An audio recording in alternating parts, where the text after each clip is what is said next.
This is All India Radio. We now bring you National Sports Magazine.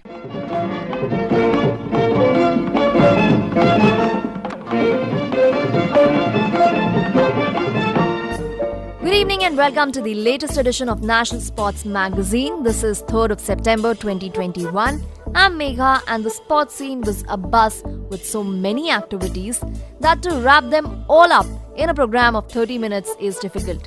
But rest assured, there would be plenty of action as we unfold today's magazine, and here's a sneak peek into the contents of today's episode.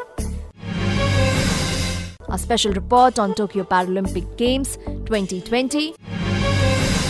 Meet the medal winners of World U20 Athletics Meet held at Nairobi, Kenya. With an eye on future of athletics, we spoke to Dr. Lalit K Bhanot, Executive Council Member of Athletics Federation of India, and Anju Bobby George, star former international long jumper. In cricket, we are bringing an updated overview on the ongoing India-England series. In our special segment Resurgent Indian Hockey, we bring an interview with K. Arumugam, a hockey follower and a journalist who travelled to Tokyo Olympics. We start with the ongoing Paralympic Games. Indian para-athletes have overshadowed all the previous records and our medal tally has breached the double-digit barrier.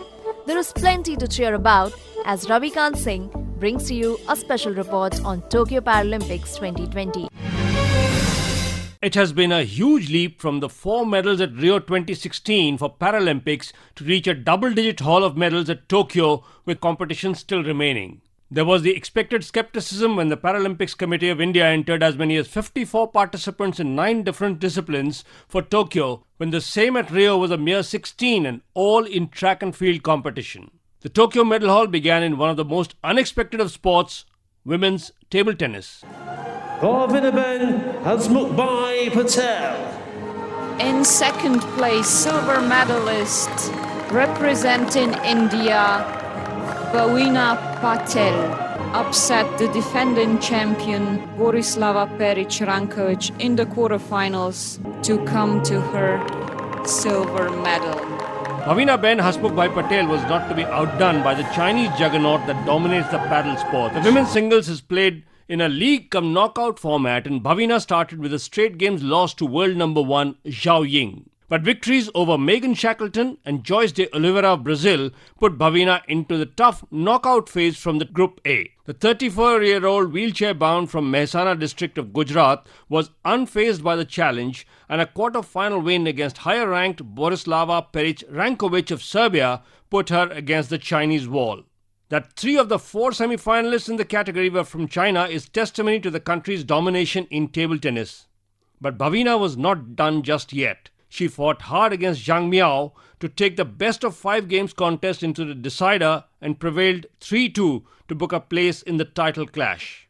The gold medal contest once again had Zhao Ying facing the Indian, and the top seed emerged an easy winner. Bhavina took the silver medal, but it was a result that few expected. The Gujarat girl once again ran into Zhao Ying in the women's team quarterfinal, which involves a doubles and 2 singles matches. Ying partnered Miao to prevail over Bhavina and Sonal Patel, and then also won her singles match against Bhavina to wrap up the tie without much trouble. The golden shower for India started at Tokyo with teenager Avani Lekhara in the women's 10-meter air rifle standing competition. I can't explain how happy I am. It is just the starting. There's more medals to come. The 19-year-old from Jaipur, Rajasthan, shot 249.6 points for the gold medal and also equaled the world record score for the final in the process.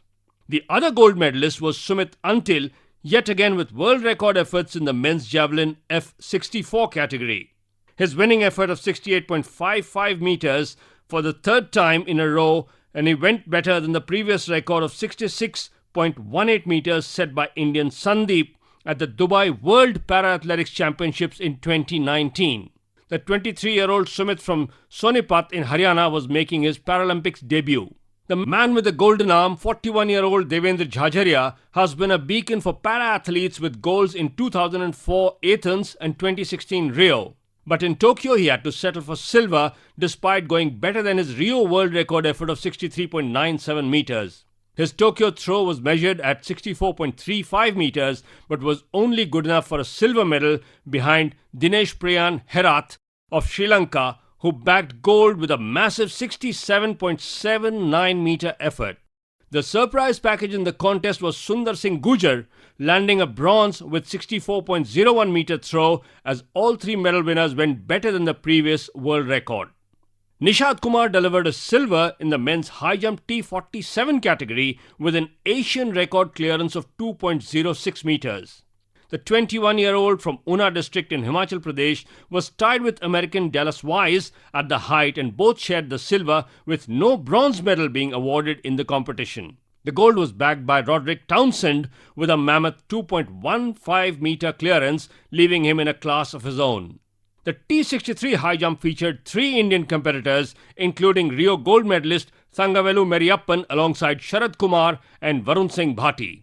Meriyappan cleared 1.86 meters in pouring rain before missing out all three attempts at 1.88 meters, which gave American Sam Grew the gold medal. Sharad was not to be left behind, as he cleared 1.83 meters in the tough conditions to bag the bronze, making yet another medal double for India after the men's F46 javelin throw. Another bronze came from Singaraj Adana from Faridabad in Haryana in the men's 10-meter air pistol event. The 39-year-old Singaraj was outclassed in the medal contest by the Chinese, who shot upwards of 237 points against 216.9 by the Indian. Friday has proved to be another successful day at the Paralympics for India, with Avani Lekhra bagging her second medal, a bronze in the women's 50 meters rifle. Praveen Kumar continued the successful run in the high jump with a personal best clearance of 2.07 meters for a silver medal, and Harvinder Singh surprised everyone with an archery recurve individual bronze medal,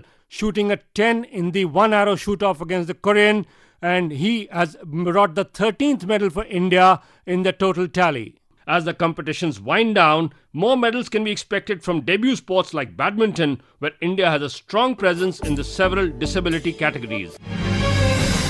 Thank you, Ravikant. So heartening to hear that. And still there are 2 more days to go, so expect the athletes to add more medals to India's kitty. It was 25th of August when Athletics Federation of India held Meet the Press program in honor of the young athletes who returned home with historic show of 2 silver and a bronze medal from World Athletics Under-20 Championship held at Nairobi, Kenya.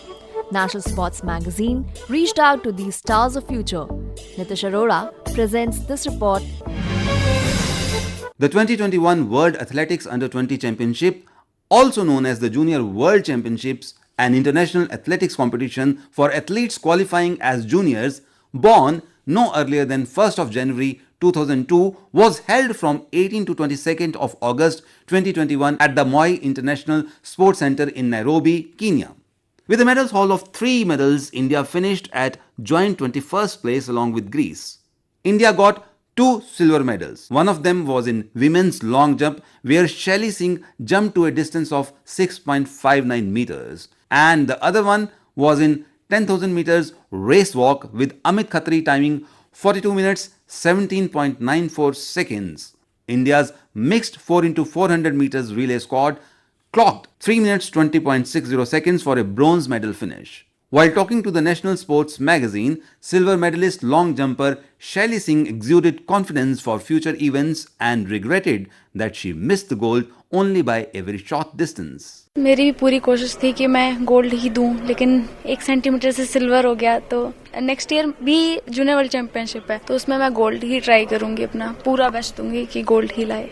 Race walker Amit Khatri was very satisfied with his performance and is ready to take up bigger challenges ahead. मैं camp में था तब भी सब बोल रहे थे और घर पे भी था तब भी सब बोल रहे थे मेडल है तेरा। हाँ, सीनियर में जाके तो सर 20 किलोमीटर हो जाता है और क्या कहते हैं मेहनत भी ज़्यादा हो जाएगी अब तो आगे कॉमनवेल्थ एशियन गेम उसके लिए काफ़ी मेहनत करनी पड़ेगी, फोकस वही है sir. We also spoke to members of the 4x400 meters mixed relay team. My name is Priya Mohan. I am 400 meter sprinter. We won bronze medal in the mixed relay team. Priya, how tough was the competition and what was your preparations?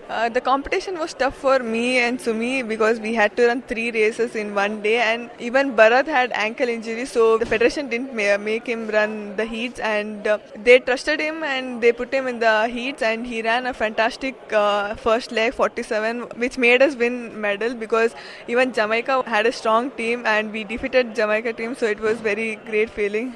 Now the plan is to win gold medal in Asian Games, Commonwealth Games, and have a Senior World Championship and even one more year of Junior World Championship. I'm Abdul Rasaq, 400 meter relay member.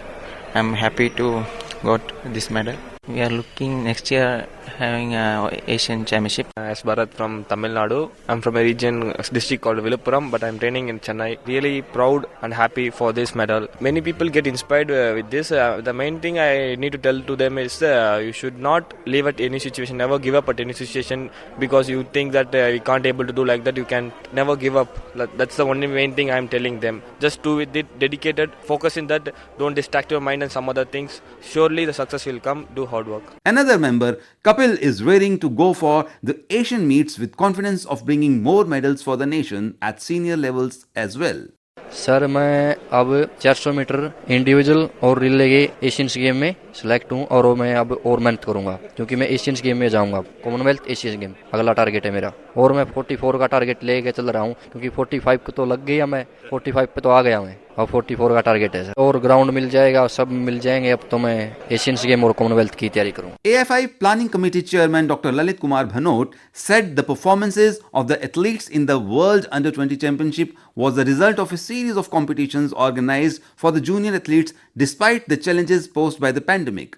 The performance during the year 2021 is really outstanding in the seniors as well as the juniors. We envisage this thing that how we have to go ahead in the athletics started long back. When we started our junior program in 90s, that was only focusing on junior athletes. But there were a lot of shortcomings which we noticed later on. The junior athletes were overtrained. Then some overage athletes came in, and then some forbidden substance was used by some people. So all these were the problems. So we had to overcome this problem, and then there was a dearth of coaches at the different places. That was one problem because we had more athletes, less coaches. So all these problems were there. We rectified them, we amended that, we made the system different. Then we came to the grassroots level further with the district meet and inter-district meet. I think that has involved number of youth in the athletics, and with the good coaches, for our Indian coaches as well as the foreign coaches, good system is there in place. So things will move on in the future and it will be better tomorrow. While talking to the National Sports Magazine, he also spoke about the road ahead. Future of athletics is always good and is always bright. We have number of athlete in the past also who performed well. But what matter is the medal. And it is for the first time that the Neeraj Chopra has made it possible when we have won the gold medal. It will definitely encourage the other youngsters because our athletes are capable, they are potential. It is only, the day when they need to perform, if they are able to perform like Neeraj, they will get more and more medal in the future. There must be a lot of youngsters who must be listening to All India Radio. What would you like to tell to them that how to cut into the elite group? It is a continuous training for many years. And they have to control themselves. They have to increase the training gradually. They don't have to overload. It takes time to become a world-class athlete. Nobody can beat this system that they can become the world champion overnight.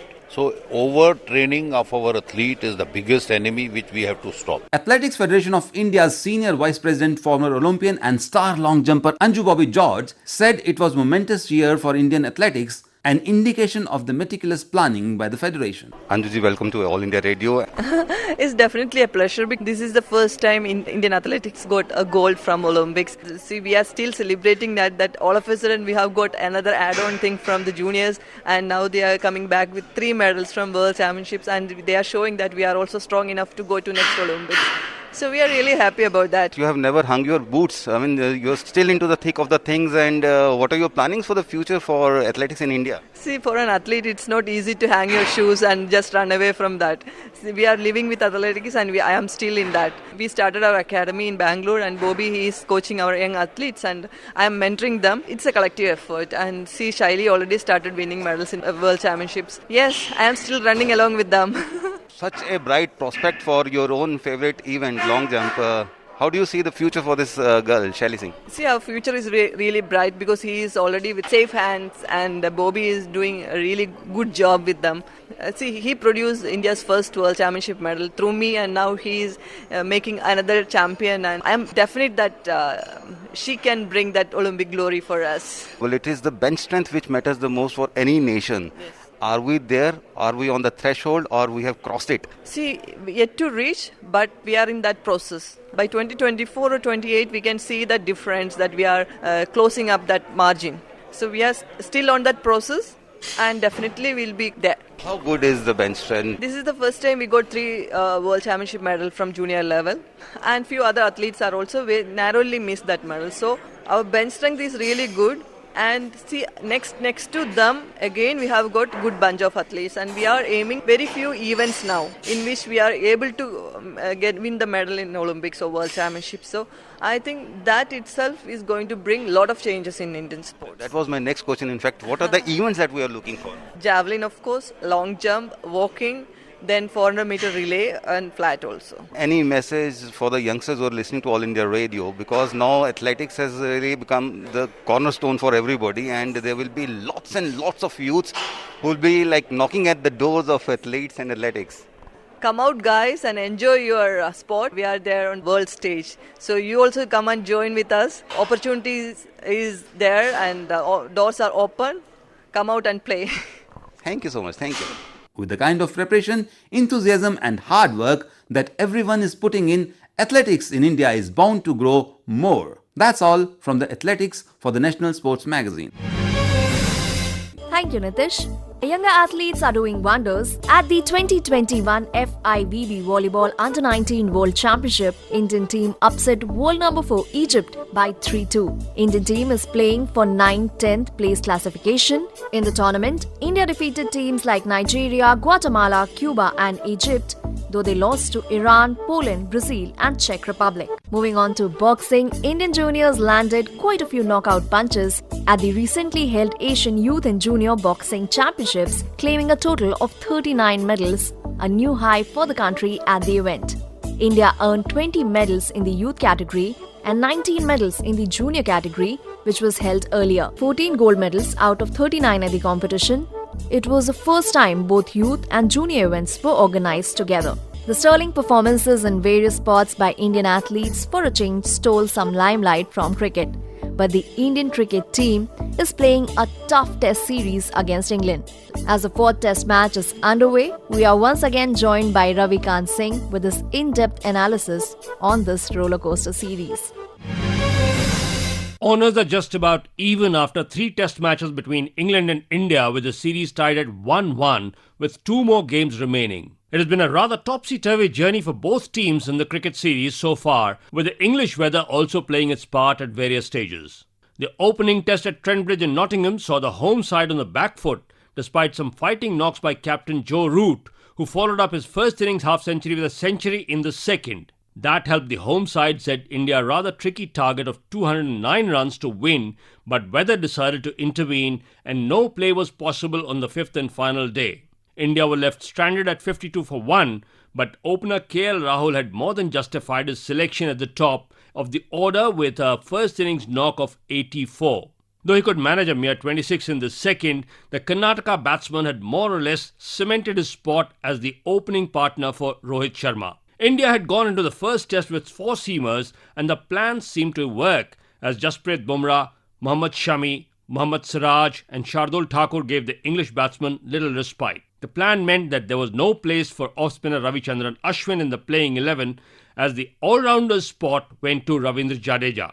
It was a similar-looking team that India fielded at Lord's for the second test, the only change being Ishant Sharma replacing an injured Shardul Thakur. It was a nail-biter till the 5th morning when the home side appeared to enjoy the edge with India 8 down for 209.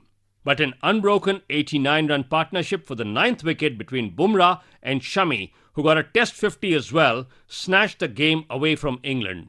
India set England a daunting 272-run target, but the home side slumped to 120 all out to hand the touring side a 151-run victory to forge ahead in the series. Opener KL Rahul was named man of the match for the painstaking century in the first innings after India had been asked to bat first by England skipper Joe Root. But the tables were indeed turned in the very next test at Headingley in Leeds. The Yorkshire venue has been a happy hunting ground for India in the past, but this time round the decision to bat after winning the toss appeared to backfire as the visitors were bundled out for a paltry 78 with only Rohit Sharma and Ajinkya Rahane scoring in double figures. England rode on the back of a yet another 100 from Captain Root to reply with 432 to give themselves more than a fair chance to square the series. The Indian second innings began well before lunch on day 3, and by the close of play they had reached a respectable 215 for 2 with Cheteshwar Pujara and Captain Virat Kohli in control with half-centuries under the belt. The fourth morning, however, found England fast bowler Ollie Robinson in devastating form as he tore through the Indian batting to return figures of 5 for 65 and bag the Man of the Match award as well. The England top-order batsmen had all scored half-centuries to signal a welcome return to form, while the Indians were left wondering what went wrong at Headingley. It's been that kind of a series so far, where no one side held the upper hand for long. While India enjoyed the edge at Trent Bridge and Lord's, England came back to exact revenge at Headingley in rather dominant fashion. With the next 2 test matches at the Oval in London and the Old Trafford in Manchester, there is everything to play for. Any mistake is being heavily punished, and neither side can afford to give their opponents any quarter from here on.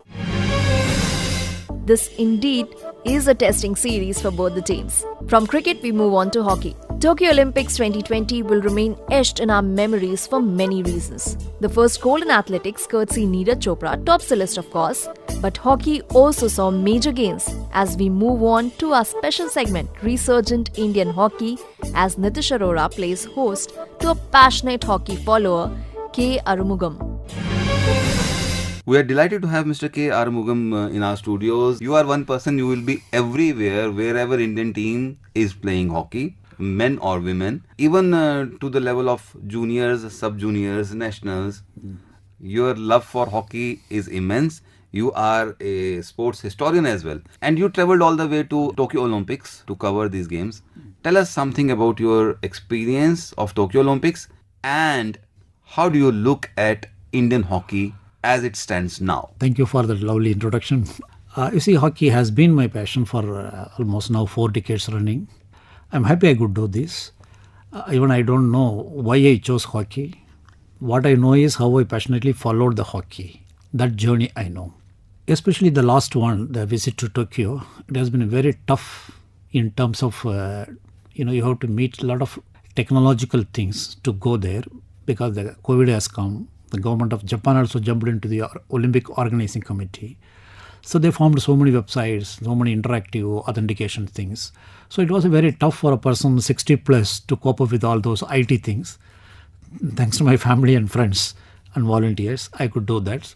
And it so happened, of all the visits, this visit happened to be the landmark one because I happened to see both men and women hockey teams line up for semi-final and one of the teams even winning bronze medal, which happened once in 5 decades. So I am delighted to be on that historical occasion. It suddenly gave me goosebumps when you said that it was a moment to be, a moment of history. You became part of that movement. How do you look at the Indian hockey as it stands today? You see, Indian hockey is a long history and short history. Short history is important to us because it's happened within 1 decade. In 2008, we did not even qualify for the Olympics. That happened. The Asia hosted the Olympics, Beijing. That was in 80 years, first they did not qualify. And that time there was no question women will even qualify for that. So women was not even qualifying for the qualifier. True. So from 2008 to 2021, it's a remarkable journey. It's not just a routine thing we have done, something off track we have done. Country as a whole has understood somewhere we are committing the same mistake. That's why last 4 decades has been a waste. That has come to a level that we could not even qualify for the Olympics, which we have always taken for granted. So what was the mindset that had changed at that time? Thanks to the new organization that also come into being that time. The new organization was Hockey India. They wanted to do something new. The something new, and the public opinion was also swelled towards import of foreign knowledge. It's not just only the coach. We were actually nostalgic about having our own coaches without bothering about if Indian flag has to be raised and Indian national anthem has to be sung in Olympics. Who helps? That hardly matters. Whether Indian or foreigner helps. We want only the expertise. But we were in a wrong notion. Indian team should be trained by the Indians. That mindset was given a bargain. A trade-off was made. So from 2010 onwards, we started importing coaches. Jose Brasa was the first coach. Then many people have come. The good thing, we have done the same for women hockey also, because there was a change in 2010. Previously, there were 2 national federations were functioning. One was Indian Hockey Federation, maintaining the men, and Indian Women Hockey Federation, taking care of women. In 2010 and 2011 season, the FIH, under their gender parity programs, they found one nation should have only one organization governing both genders. So that has become a very good development for India indirectly. So both men and women started acquiring foreign expertise. The foreign coaches only that do strategic things, how to play all these things. The most important thing was fitness experts, scientific advisors, strategic planners, including video analysts. Last 10 years, Indian national team, men and women, is one of the rare teams in the world. Always one video analyst is traveling with the team, which gives a lot of input. And overall, organization that has to be applauded and on priority is the government of India. In 2010, when the Commonwealth Games was organized in India, the training budget was increased 5 times. Players were put in decent hotels. Before 2010, players used to stay in stadium dormitories. With the onset of Commonwealth Games, with the inflow of fund, players were put in decent hotels. Good transport was provided. So the player-oriented programs started from that moment onwards. 2012, we qualified for the Olympics. That was a breakthrough because 2008 we did not qualify. The same time, the women could not qualify because they just lost the final match to South Africa in Delhi itself. But they were always knocking the door. Last 20 years, they have been always knocking the door of Olympics. Somewhere it was not clicking. The 2016, there's different formats were used. Hockey India came 5th in a Hockey World League semi-finals. The women could get into the Rio Olympics. So as every player told, they were so happy that they qualified for the Olympics after 36 years. So before landing there, they found they have achieved everything. That kind of satisfaction spoiled their game they finished last. But this time it was not like that. While men hockey believed young legs, they took a lot of new players, 11 out of 18. The women hockey did the different thing. They believed on the expertise. 12 players played the Rio Olympics also. They repeated here also. They have become double Olympians.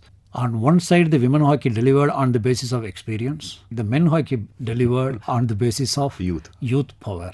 So somewhere we are going in a right direction. Fundamentals, the basics, the fitness, the strategic planning, the exposure level, everything are going in a scientific way and we are getting the results. Which means that we are on the cusp of glory? Certainly, everything is in the right direction. Glory, we mean actually gold. That's actually, even I will call, this is no less than glory, the bronze. Absolutely. Yes, because we have glorious heritage. That weight takes it to see only gold, that one glitters. Yes, I think. But this medal was worth its weight in gold. Double the gold, because it is a stepping stone for many more goals. That occasion, and when Indian women defeated world number 2 Australia, both were unforgettable moments. Unforgettable. Yeah. Both the teams have delivered. They have tasted that blood. They have tasted the success, and I think the hunger has grown. You can see in their eyes. They are raring to go further up, further more. Thank you so much for sparing your time and being our guest tonight. Thank you. It's my pleasure. Well, what can be better than reliving the glorious days of Indian hockey? With this, we come to an end of today's National Sports Magazine, which is broadcast on the first Friday of every month. May we remind our listeners that Rashtriya Khel Patrika is aired on the third Thursday of every month. Besides this, All India Radio brings to you plenty of live and recorded action from the sporting field. Stay tuned to AIR. This is Megha signing off.